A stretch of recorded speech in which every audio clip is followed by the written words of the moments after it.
I think there are only 4 or 5 serious philosophical questions. The first one is, who started it? The second is, are we going to make it? The third is, where are we going to put it? The fourth is, who's going to clean up?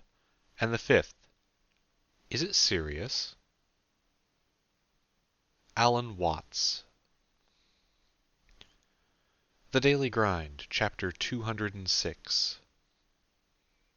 Nate? James called loudly as he stepped out of the small side room connected to the Lairs dining area.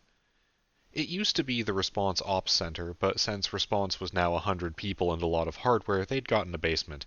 And this room got to be a teleport landing platform so no one accidentally appeared in the middle of anyone else's lunch. For now, at least. James strode through the open spaces between the tables and seating, passing a handful of people enjoying simple lunches, the different branches of the order coming together here to share food and swap stories.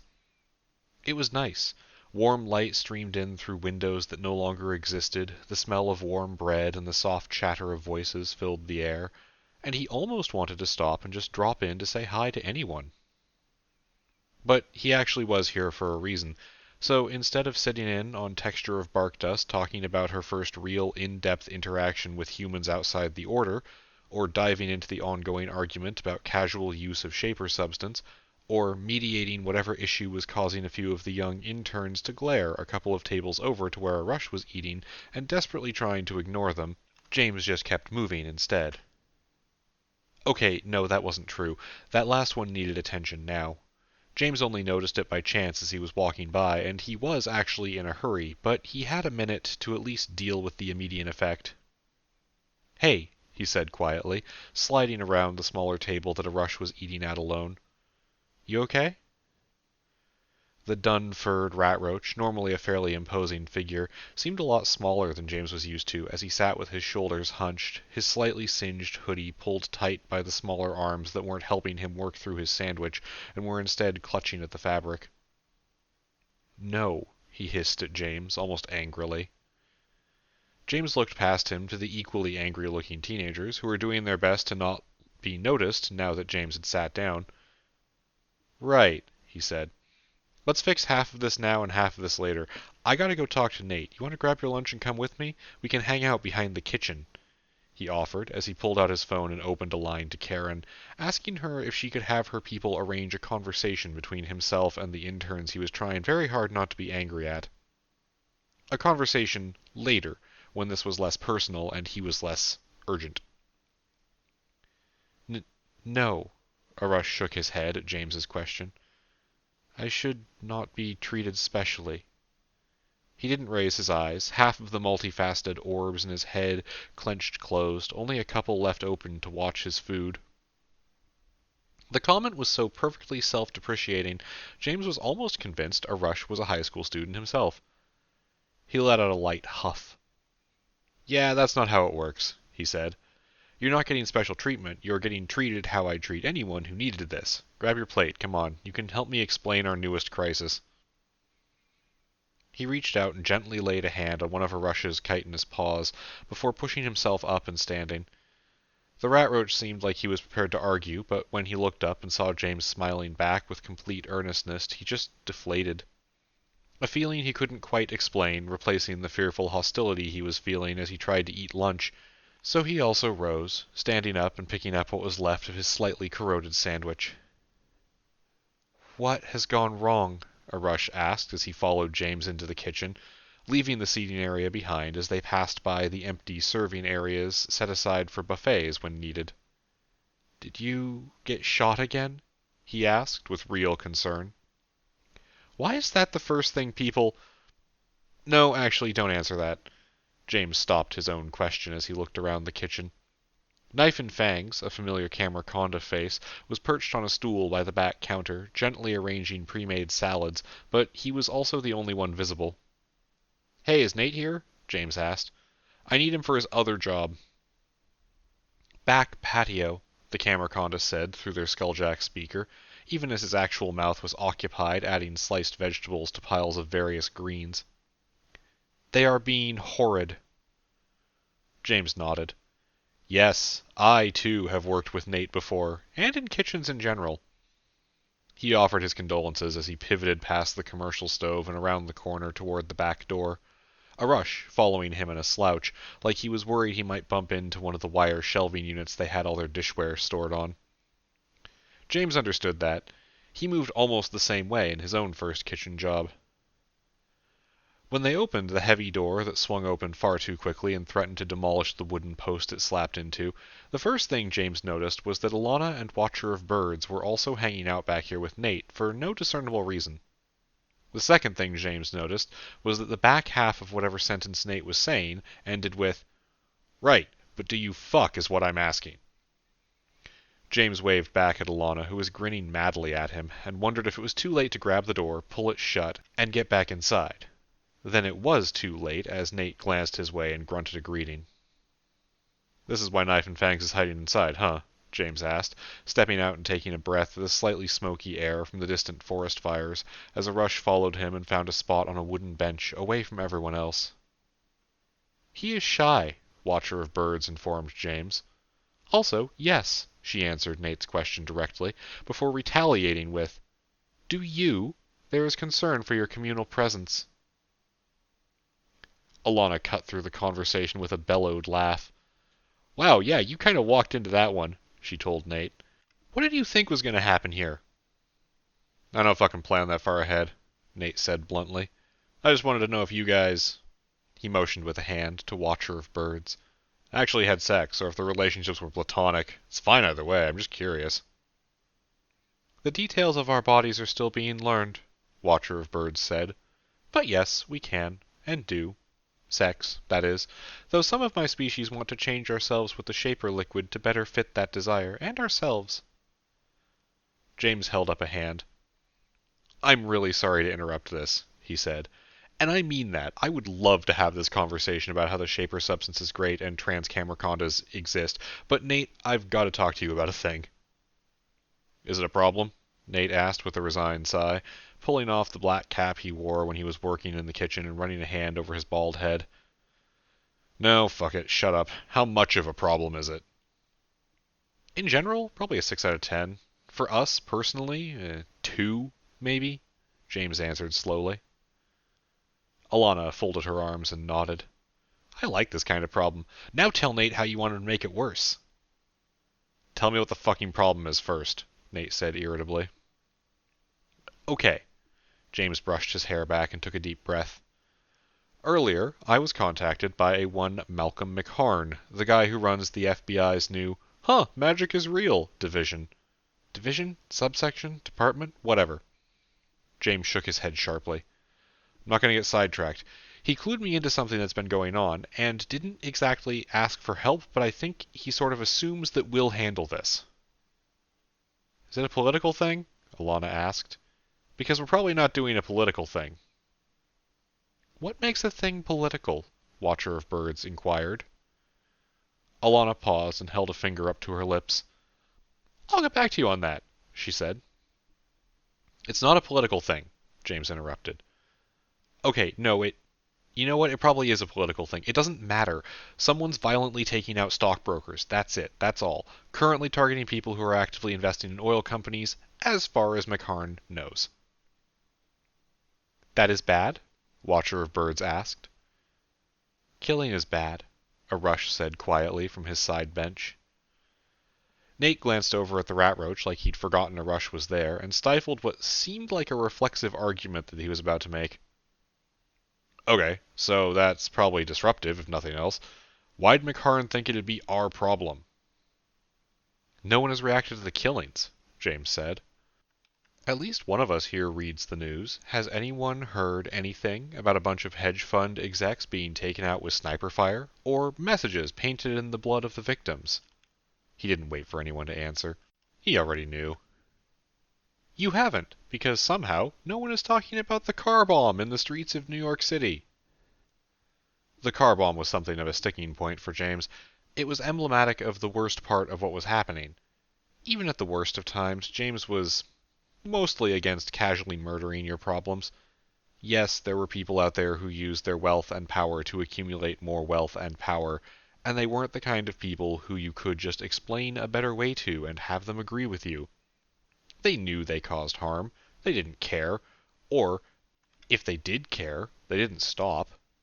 At a certain point, those people needed to be removed from power. They needed to have their tools of violence broken or taken away from them. But James was still optimistic about doing it in a way that didn't require death. It was actively working with the ex-alchemists already, but even if violence was required, if they ran into people who would rather burn the world than give up even a slight amount of their privilege, James would absolutely not accept the trade of killing them if it meant random civilian casualties.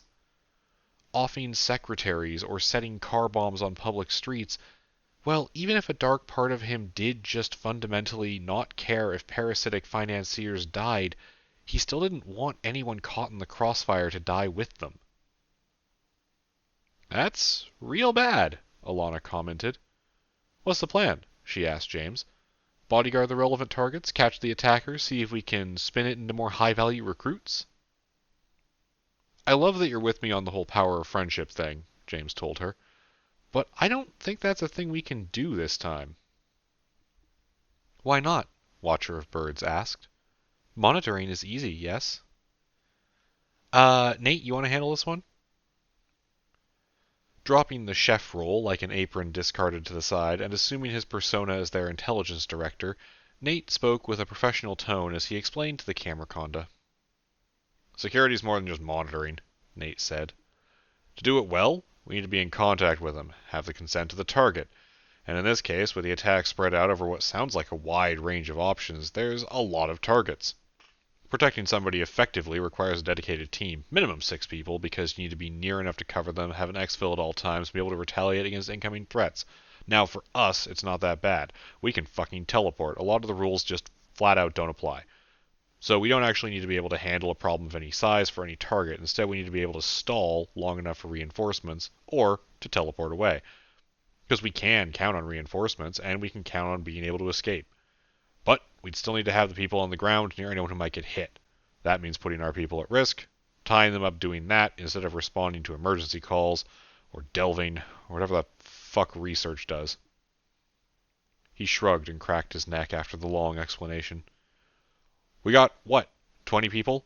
20 people I maybe trust to do this? That's not enough to protect anyone, especially not if there's some kind of baffler infomorph thing going on. Watcher of Birds nodded in a bobbing motion, her snake form rippling as she listened. Yes, yes. So, then, how do we save them? That is what we do, yes? That's why I'm talking to Nate, yeah, James said. I mean, I honestly do not give a shit about these people as individuals, but I'd like us to stop the collateral damage and the systematic murder and add this to our organizational forward momentum. James, you know people don't actually level up in real life, right? Alana asked him, leaning over to steal a chip off of Arusha's plate, which he was holding but not eating off of, just watching the conversation. Alana got as far as biting into the snack morsel before she stopped, and talked around the bite that she had taken, adding, Yeah, okay, I realized what I just said. Shut up. Her face slightly flushed as she rolled her eyes. James grinned at her before adopting a more serious expression. That is very funny. Okay, so, Nate, suggestions? People on the ground in the area. Start establishing local contacts, look for a pattern, gather intel. We're not going to get lucky and catch a random attack. Not likely. So our best option is to identify the attackers and make a preemptive strike. I can pull our rogues off training and local scouting. A lot of them are maybe ready for this. James nodded. Okay, do that. He pulled out the documents the FBI director had given him and handed the envelope over to Nate, who took it with a crisp grab. All right, I'm on it. Nate pulled out a flip phone and flicked it open, pushing a couple of buttons and holding it up to his ear as he stalked around the little fence that separated this patio from the parking lot. Yo, James heard him say down the line. Get everyone back here. We have a real job. I thought you weren't in charge, Arush rasped out, with what looked like a pulled grin on his vaguely insectile muzzle. James stuck his tongue out at the rat roach. I'm not in charge, he said. I'm... Alana, what am I? Some kind of leader or something, his girlfriend informed him sadly. I'm sorry, it's chronic. Heck, James snapped his fingers. Okay, well, I gotta write a public notice to the rest of the order about this, and then... Actually, Arush, do you want to tag along? I need to talk to you anyway. Okay. The rat roach's voice was laced with trepidation. You know he doesn't mean anything bad, right? Alana asked, leaning in toward the rat roach, who flinched slightly as she moved. Shit, sorry, you okay? She asked Arush. You do not seem okay. Watcher of Birds leaned back to examine him with a critical camera lens. You should speak with James. That makes most people okay, as far as I am aware. That's weirdly accurate, Alana hummed. Good plan, do that. I am both wise and terrible, Watcher of Birds nodded. James sighed, looking between the two women who were still bantering. If you come with me, you can escape this, James told Arush. Okay. The rat roach nodded a little more enthusiastically, the humor relaxing him slightly as he stood off the wooden bench and followed James back through the building, after James traded a quick kiss with his girlfriend. Arush followed James in mostly tense silence, secretly grateful that James chose the elevator to the Los Angeles office and not the stairs. Arush didn't exactly understand why the Order's humans found the stairs to be that impressive, as it was just 30 floors of concrete steps, and he had formed his own independent opinion that the elevator was much softer on his leg joints and therefore better. His legs weren't digitigrade like his smaller boyfriend's were, and the repeated motion of stairs became painful to him very quickly, more so than usual. James paused at the door to his own office after they had passed through the main floor that Recovery used as their planning and paperwork center. He stopped for two reasons. One, to wave to Ferdinand, the living potted plant that now occupied a place near their vending machine, and two, to talk to Arush. I'm going to type up a thing really quick. If you want to wait with me or grab a drink or whatever, it'll be a few minutes. Arush nodded at him and started to move over to the big floor-to-ceiling window that overlooked the city, suppressing the old gnawing voice in his head that he shouldn't let anyone see what he actually cared about. James didn't even consider that old fear of Arush's. He just smiled at the rat roach looking down on the city in motion and returned to his office to throw himself into the padded spinning chair someone had put there for him and start composing a message. The first message was easy because it was a short ping to Planner asking them to set up a public hearing sometime in the next week. This wasn't pressing exactly, not in the same way that something that threatened the Order or its people was. If they gathered intel that they needed to act on fast, they'd pull something together sooner. But for now, there was enough of a lack of urgency that he used Planner's email. They touch upon your mind. The small voice didn't surprise James, really, because he felt the navigator starting to manifest in spectral feathers before he spoke. And you send email. Email leaves a record and a reminder, and Planner is busy, James answered. Will this new enemy take us to strange places? The navigator asked. James opened a notepad file and tapped at his keyboard as he thought about that. Probably, he said. Maybe. I mean, teleporting around, sure. For some people, at least. And for us. Well... Because I know us. The navigator sounded smug. I know you won't sit it out. I can feel that you want to go. James snorted a breathy laugh. Go where? He asked. Anywhere, the navigator told him, fading back into nothing. James shook his head. Hey, speaking of restless, you need to pick a name, he said into the open air. Or maybe that's not restless. Whatever. I can't keep calling you a noun in my inner monologue. Okay, so maybe he did feel restless sometimes. But there was so much to do here, and so many dungeons to poke around, it wasn't like he was at risk of getting bored. Him being restless was a symptom of anxiety, not actual reality. And for now, he had a real task to take care of, which he started on as Arush slunk into his office and took a seat. The rat roach folding his multiple arms around his legs in a compressed ball of a person, only undoing that to poke a claw at the small potted plant on a thin table near where he was sitting. Attention, read the notice that James put out. The Order of Endless Rooms has become aware of a potential violent group with anti-information capabilities. At present, there is no indication they are aware of us. Currently, we are beginning to move resources toward low-risk intelligence gathering to get a better picture of the situation. Planner will have further information about a scheduled meeting to discuss ethical and practical concerns, as well as any early solid leads. He looked at the screen, and then up at Arush. How much information is too much here? He asked. Like, do people need to know what city this is in? Arush started in his seat before tilting his head, looking up from the plant. Does it matter? We can be in any city, he asked curiously. Good point. James deleted the half-sentence he had started to type about New York, made a note to get a full record of all the information on their private server soon, and then hit post. Then he shut his laptop as a series of replies started pouring in from the people who had a very close eye on the Order's alert channel. Okay, he said, leaning forward and trying to meet Arush's eyes directly. So, what's up? You wanted to talk, Arush said, the mix of English and Spanish coming out in a still raspy voice, but without as many panting gasps as he spoke now. What is this? He asked of the plant he was still examining. It's one of those succulent pots, James said quickly.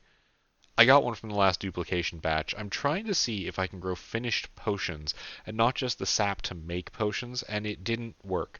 But I can't just murder the plant, and we are getting sidetracked. Arush nodded.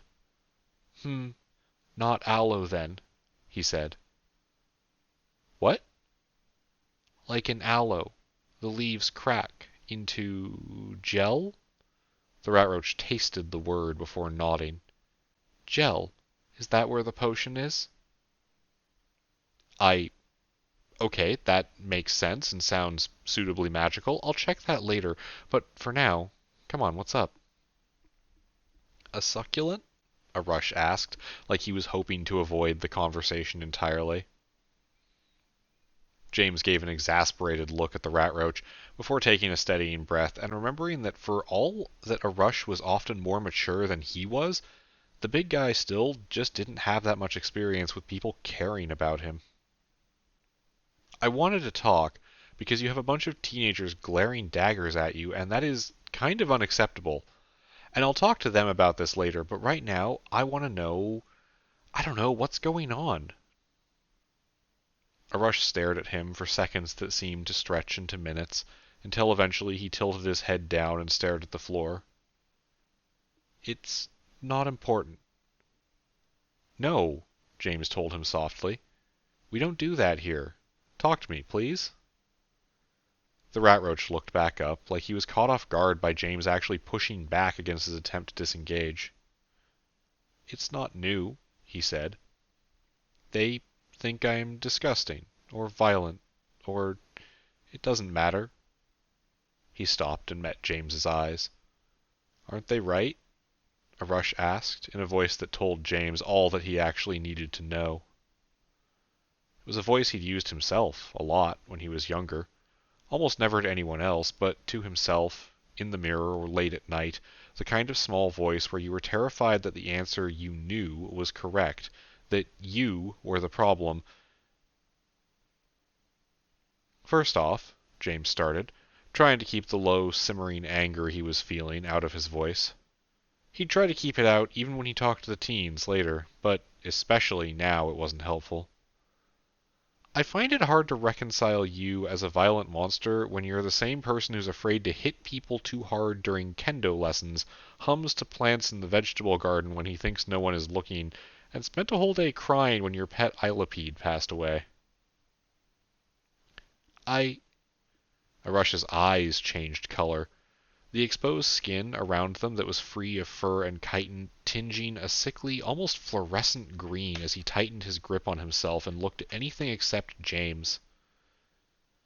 But even if that weren't true, James continued, keeping his voice soft as he leaned across his desk, arguing with them on the point of accuracy isn't going to work. Because what they're saying was never based in reality to begin with. He sighed, annoyed. This happens sometimes. The actual fact of who you are isn't important to them, because they're afraid, and they're letting it poison how they think of any rat roaches. And I honestly thought that they were dealing with this in therapy, but it's clear that at least some of them aren't, or are still definitely working on it. "I'm still disgusting," a Rush mutter whispered. James narrowed his eyes and offered a sly grin.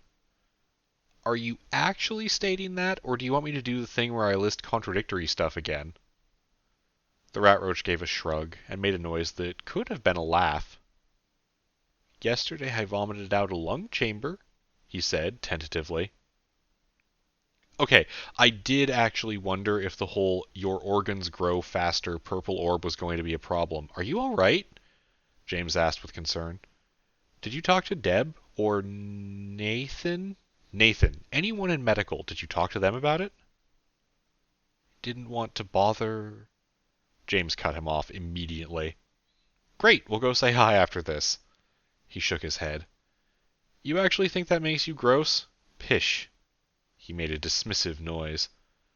"We've had a whole conversation, and you didn't choke on your own breath once during it. Do you know how happy that makes me? No one should have to hurt like you do." If a Rush had expected an answer like that, he didn't show it. I thought you would be mad at me." "Why?" James asked, taken aback. I know." He swallowed back a lump in his throat. "I know you didn't have a good introduction to life," he said eventually. "I know you got a lot of fear and pain still buried in you, but mad at you? Arush, this conversation is to remind you that you're important, not to tell you that you shouldn't eat lunch in the dining room so as to avoid offending petulant children who really need to learn better. If they're going to be working with us, they have to be better." He watched the rat roach on the other side of his desk as Arush flexed his claws open and shut, and took heavy breaths, staring at the floor with mismatched eyes. "I shouldn't be so hurt," Arush whispered. "Everything here hurts less. Why does this hurt?"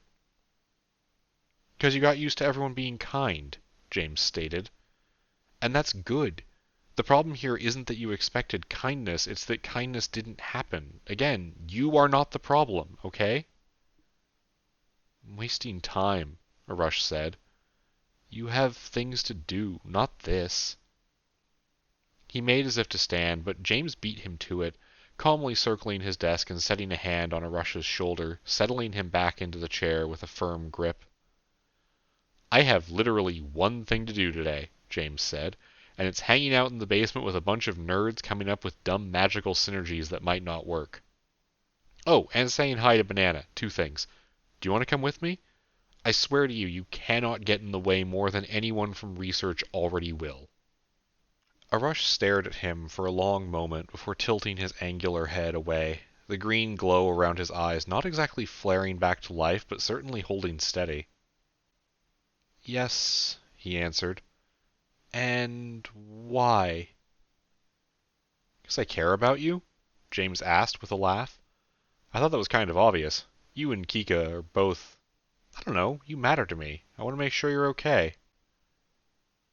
"What about the others like us?" Arush asked, as James started trying to extract the plant pot from where it was lightly clipped to the table. "The other rat roaches?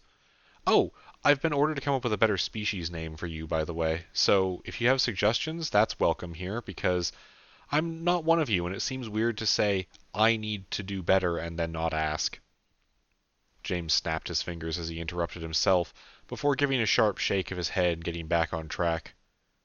"Anyway, they are also people, and also deserve the chance to define happiness and seek it for themselves. But that's kind of abstract, I guess.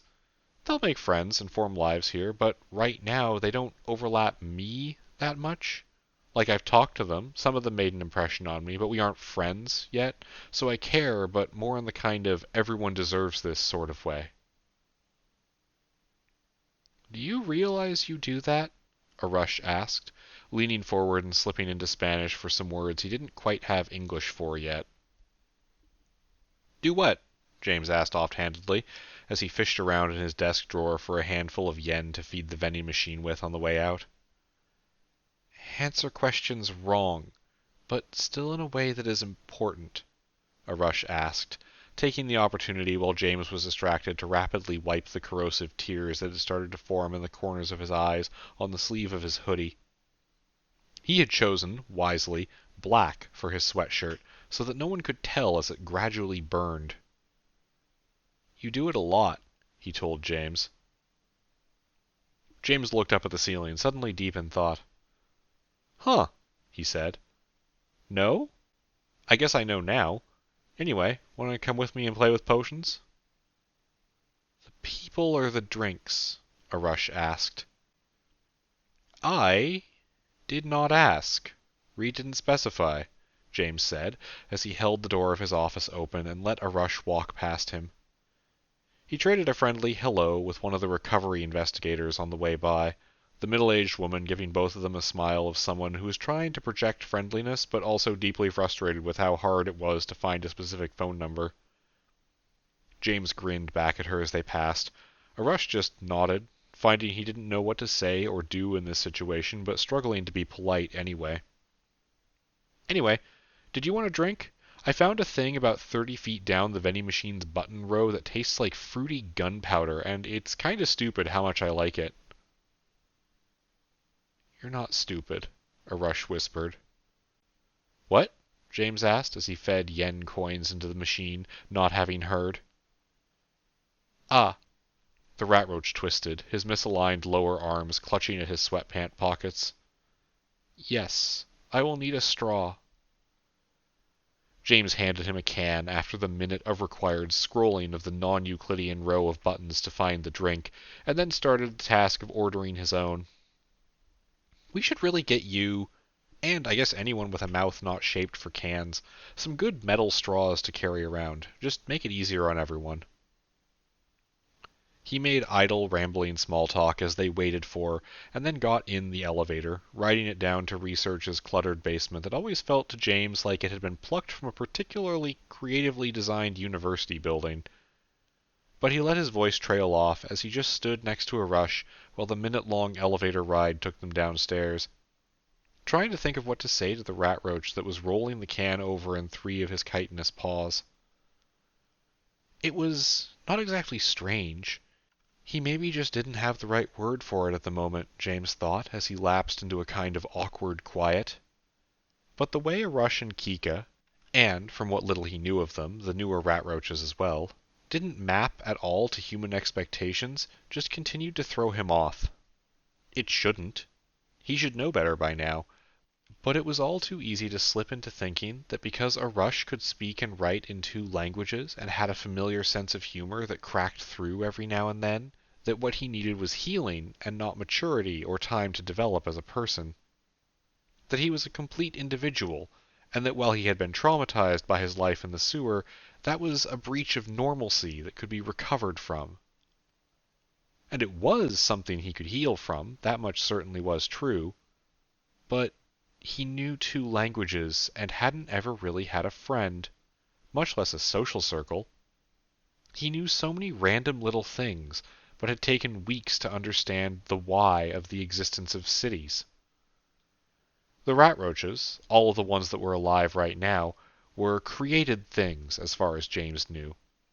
Made as weapons, or artificial worshippers, or just for some twisted need from the cruel dungeon to hurt people. And James kept fucking up, because he kept letting himself slide into a comfortable rut of acting like they were people who had things like childhoods and parents, even when he was pretty sure that was not the case. Sometimes Arush had a sense of humor that was exactly like James as he was now, in his early 30s.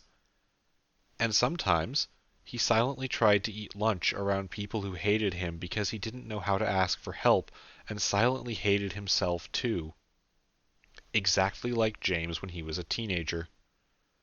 He was a scattered arrangement of the parts of a life, but without the connecting tissue of having lived those parts just yet.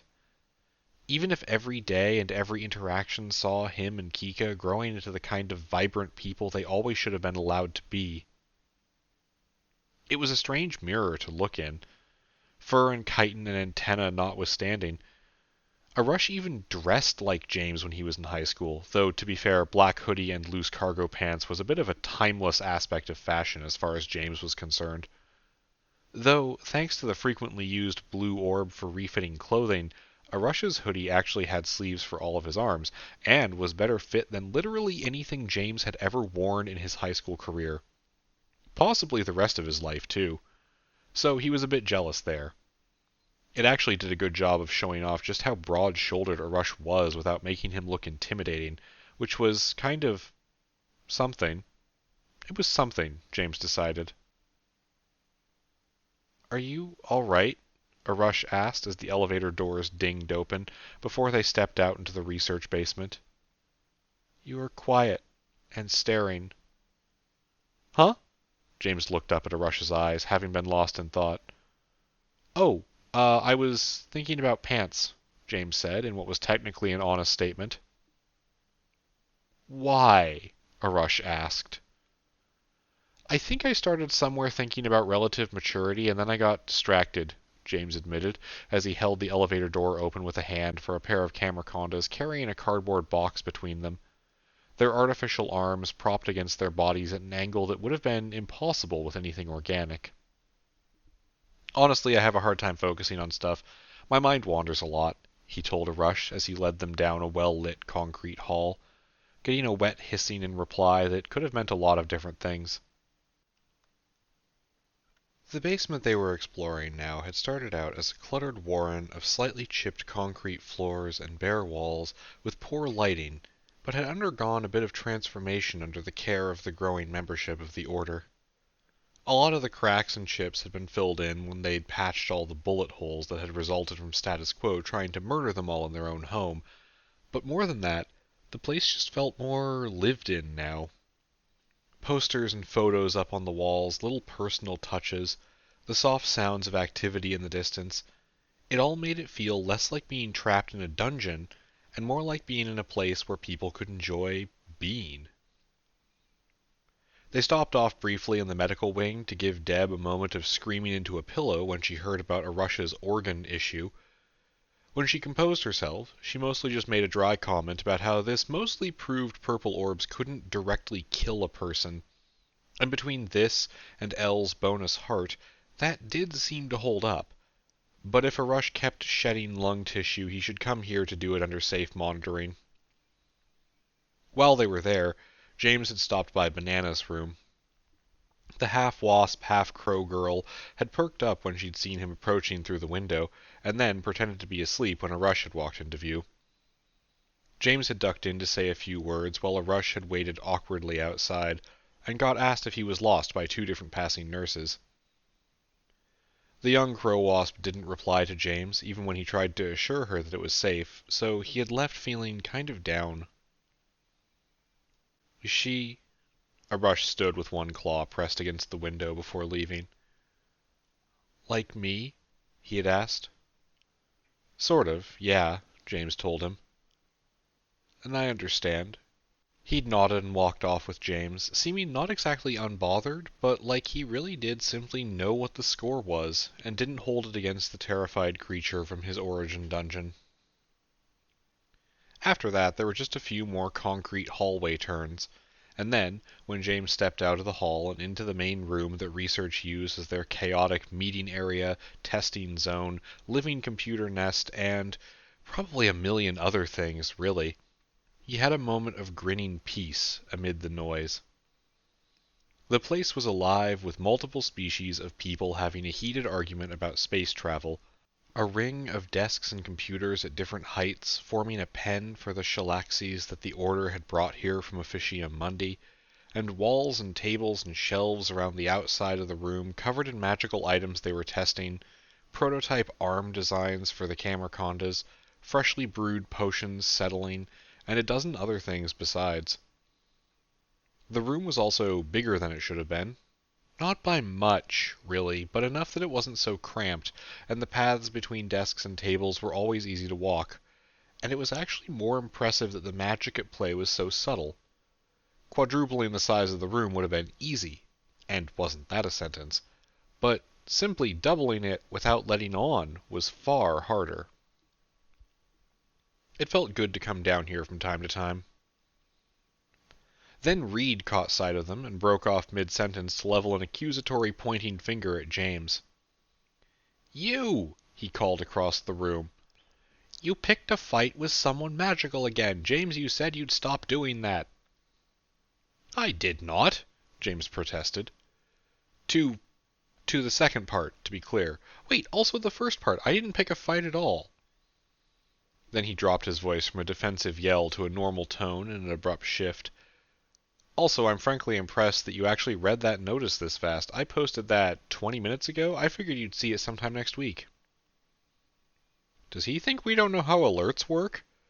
John, one of the guys who had been around the Order since they'd been rescued from Officium Mundi years ago, but had only really started taking an active role recently, leaned over and asked Columbia.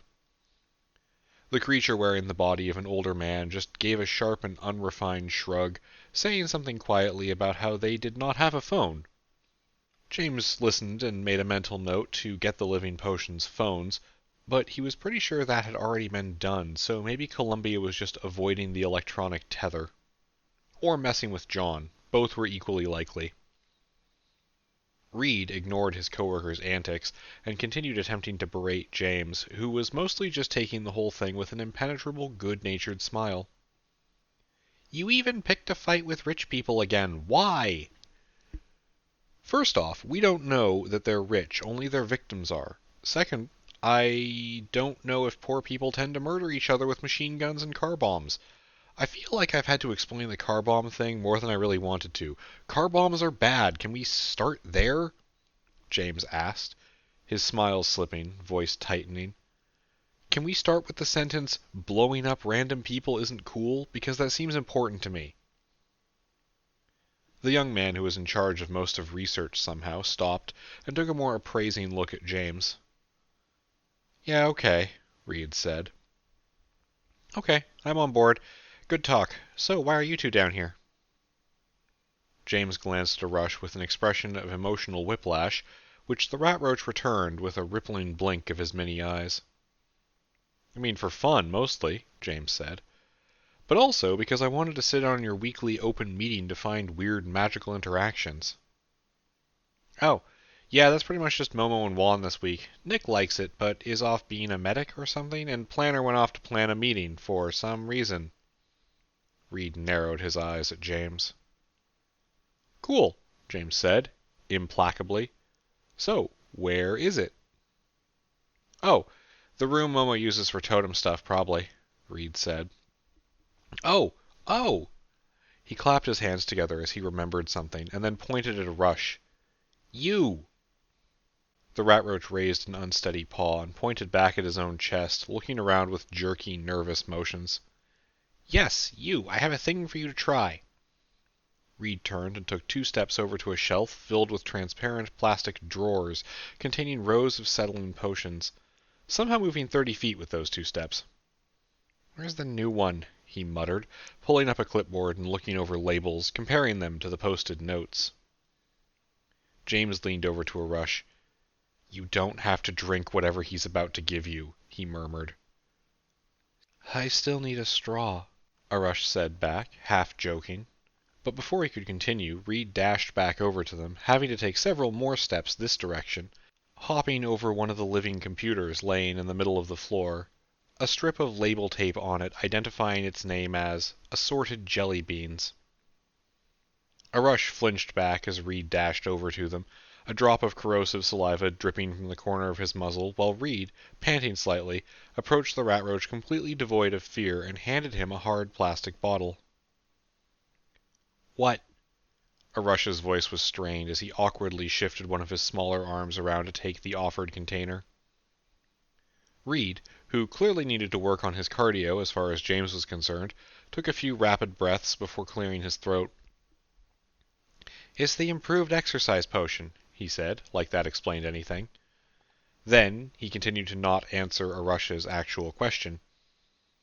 "Since we have more of the sap to experiment with now, and the whole greenhouse of magical pots, or whatever Mars is doing, there's been some attempts to improve the recipes the alchemists had. So, this is the regular exercise potion, but we run it through a distilling process, and There's less impurities, I think? I don't know. It's... Okay, look, the potion process doesn't make sense, and I'm not in charge of it, alright? But here, try this. I've not exercised. Arush shrank back, trying to hand Reed back the bottle. No, just trust me, okay? I need an unbiased opinion. Reed pushed the potion back, oblivious to Arush flinching as he made contact. James held out a hand between them. Hey, But Arush beat him to it. Either deciding to trust Reed or just wanting this conversation to end, he uncapped the bottle with a clumsy claw tip and tilted it back into his muzzle. Awkwardly swallowing, trying to keep his misaligned jaw closed so as not to drip. Reed, James said with an amount of concern, but whatever he was going to say was quickly cut off as, next to him, Arush practically toppled over, only barely catching James for support. Reed! James barked out with a lot more concern. But then Arush pushed off of him, breathing heavily, shaking himself. When he stood up, his eyes glittered as he looked down at his own paws. "What did you do?" he asked Reed. "Right, so it does work on you?" Reed had a clipboard in hand and was making check marks in some of the boxes. "What you feeling? Oh, let me know in an hour if the aftertaste is still there." "It doesn't hurt," Arush spoke slowly, glowing blue tears running down the corners of his eyes in thick drops that left black scorches across the fur and chitin of his face. "Nothing hurts. What did you do?" "Reed, answer the fucking question with a straight answer or I am throwing you into the sea," James said quietly. Reed blinked. "Oh, right. So it's the exercise potion, right? Only this one you don't have to drink as much of, and it lasts a little longer, and it eases muscle pain directly, too. It turns out the alchemists were right about something, and that's the fact that actually finding recipes that work is a nightmare of constant trial and error. So we've been trying to focus on refining and tweaking the ones that we know work already. So, thought this might be a good idea, because of the whole..." His wave toward Arush's rat-roach form was cut off as Arush lunged forward and wrapped him in a multi-limbed hug. The plastic bottle the potion was in clattering to the floor as he engulfed the research as best as he could, still sobbing softly. "I feel like Deb would, James set a hand on Arush's back. "Something about unethical medical trials. Oh, whatever. You should let him go before he suffocates, though," he said, with barely contained amusement. Arush did so, stepping back slightly, his motions already smoother and easier than before. Reed gasped in a breath before brushing himself off and trying to play it like he wasn't both incredibly proud of himself and also unused to being hugged at all. "Yeah, well, glad that's good then. Should last for an hour and a half or so, but we made a bunch, and we can make more for you, until the Shaper Substance trials are done, and you can get a permanent fix."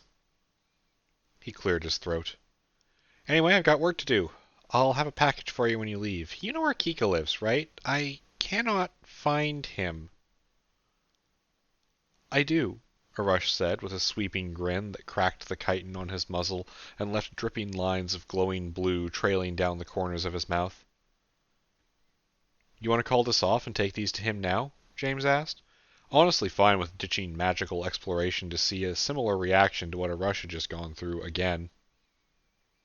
But Arush just shook his head slowly from side to side, antenna bobbing where his hood had slipped down. "He's speaking to someone," the tan rat-roach said. "I'll meet him when he's done." "'Kay," Reed shrugged. "You can take him his then. Good to see you guys. I've got to get back to something. Something? Server maintenance, probably." Reed cleared his throat, and, doing a poor job of covering his own embarrassment, fled back to his desk. James rubbed a reassuring hand on Arush's upper arm as they watched Reed escape. "You okay?" he asked. "Yes," the rat-roach said slowly. "I am. I am." "Cool, let's go abuse some more magic." "Yes." Arush nodded enthusiastically. The next few hours, the two of them spent in what James would describe as a highly optimistic brainstorming session. Momo was as focused as she ever was on different ideas for construction and use of totems. Juan was a new face to James, but ended up being friendly and mostly concerned with the ethics of different magics and the changes they could bring on a larger scale. He and Arush joined them to talk about how the vastly different dungeon powers that the Order had bits and pieces of could be joined together to create bigger and better results. Later, they were joined also by Liz, who was technically something like Momo's apprentice, and Morgan, who followed Liz, and was technically allowed to be wherever he wanted in the building because James said so. It was a fun conversation, especially when James hit upon getting them to look at the different magics they had not sorted by dungeon, but sorted more by category. Why, he argued, should we say office stuff and sewer stuff and attic stuff? We already know what they do relative to themselves, mostly. So let's look at things as categories instead. Explain, Momo demanded. Explain, but politely, Juan added, politely. Explain, but Juan, make me seem less hostile, Momo nodded. While Morgan and Liz tried and failed not to giggle at the exchange, James explained. Okay, a known example. The office orbs are skill ranks, right? They teach us something, so let's call that knowledge as a category. Then there's sewer lessons. They require us to learn things, also knowledge. I think if we look at stuff as tags, categories like that, we can probably find more corner case uses than if we just go down a list and compare what might work together. He paused. Has anyone done that? Is there a spreadsheet? We've done that, Momo nodded, clipping one of the pencils orbiting her head, but showing no sign of caring. Sort of. The list of what magic we have actually grows really fast, and everything that gets added to it means there's more stuff on it. It's a process, Juan added with a nod. One we can't automate. Or, well, not without making another AI, which we're not doing. A suspiciously specific denial, but one that James wasn't about to challenge right now. Instead, the group spent a while looking over the compiled lists of everything that they were pretty sure was in the building or the Order had access to in some way, and arguing about what terms they should be using for categories. It was about 20 minutes into this process, after Morgan and Liz had left again, leaving the adults to their brainstorming, that Arush, who was laying on the floor in a position that James swore could not be comfortable, but looking completely relaxed while doing it, looked up from the binder he had been trying not to drip anything corrosive on. Reading, he said. Momo nodded. Yeah, we do a lot of that, she answered. No. Arush blinked at her, raising a hand to awkwardly rub at one of the antennae coming off his head. Yes, we are reading, but reading as a concept.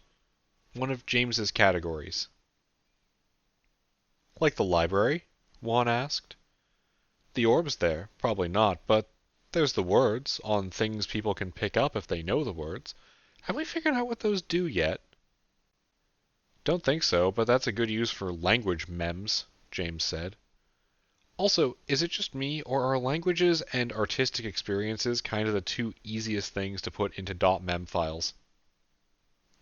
They are, but you gotta rush off. Momo tried to kick him, and learned that she was too short with where James had chosen to sit to actually reach him. Arush nodded. The library has books, but they aren't read. But the books from the sewer feels like reading? I'd say it's sort of reading, sure, James said with a shrug. He had limited experience with the sewer lessons, but if he thought about the sensation, it did feel a little bit like reading, even if he couldn't remember a single word from the book that he had ostensibly opened. You're right that we don't actually try reading the books from the library, though. Like, they're all just random nonsense as far as I can... We should get someone to actually look at those closely, maybe. But, sorry, Arush, I'm cutting you off again. What overlaps with reading? This. Arush held up the binder, opened to a list of the potions the Order had, and tapped at one line. For reading. Huh. Momo leaned back. Would that Work? She asked, looking around the room. Juan gave her a shrug. It doesn't cost us much to try. We still have the alchemist stockpiles for a lot of their potions that don't cure cancer. And we've got lesson books on the list to be copied this week, James said. This works out pretty perfectly. Want to turn learning into a superpower? He asked Arush. The rat roach just looked around the room, trying to find who James was talking to. Yes, you! Stop that, James said, with a laughing tone. You get to have magic powers too, you know. Oh. Arush thought about it, and then looked back up. No, he said. No because you don't think you deserve it, or no because you don't want to take anything from a toxic culture that hurt you? Juan asked, not looking up from his own reading as he gnawed on a cheese stick he was snacking on. Silence followed in the wake of his pointed question, until he looked up and saw people staring at him. What? He asked. Are we not asking each other deeply personal questions all the time around here? Is that not our motto? Our motto is... James, tell him our motto. Momo folded her arms and refused to admit that she did not know their motto. Not that James was any better. I want to say it's do good recklessly, but I feel like a lot of us have different mottos. You, for example, he waved an arm around the room, have a motto of, can I buy more lava lamps? The second thing, Arush said, interrupting Momo's retort. Huh? James looked down at where Arush was laying as the rat roach rolled slightly to look up at him, pressing his side into James's legs. The second thing, Arush chittered. I do not want anything to do with the sewer. Ever. His voice came out as an angry rattling. Okay, James said instantly, smiling down at his friend. Then he let the small moment pass like it was perfectly normal, and looked back up. What about the resistance programs to mitigate potion side effects? Actually, what about using them to mitigate medication side effects? Does that work? Unless you have a medication that causes wood, I don't think we have... Juan, shut the fuck up. Momo was absolutely not so short that she couldn't reach her other apprentice, who was dying of laughter at her offhanded comment. James smiled, flipped the page, and decided that today he would be the professional. After he explained the joke to Arush. And maybe only for a little bit. He still felt that distant tension, that he should be hurrying up and waiting to be told where to go to fix a problem. But here, talking to friends and playing with magic, James was happy to wait as long as was needed.